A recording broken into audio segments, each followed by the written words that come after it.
Good day sa ating lahat. So pagkatapos nga ng ilang araw na walang tigil na ulan, ngayong araw ay maayos ang panahon. Kaya naman sasamantalahin natin ito.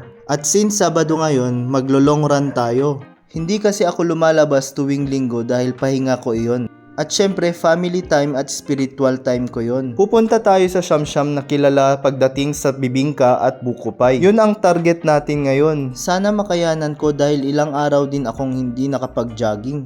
Halos 2 linggo rin. So expected ko na hindi ko kakayanin. At salamat sa Diyos at nakarating ako dito sa Siamsiam.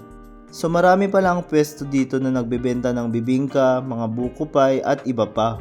Ito pala ang mga products nila. Ang bibilhin ko ay buko pie. So pinay-slice ko ito ng 3 piraso. So kakainin ko na dito ang isang slice. Tignan nyo naman, malaman, 'di ba?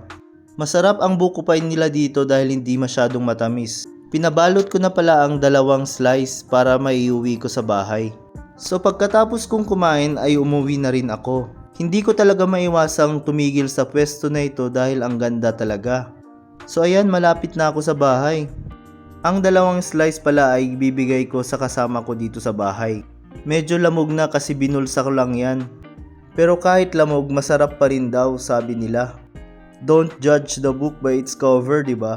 So ito pala ang na-achieve ko ngayong araw. Yun lang, thank you!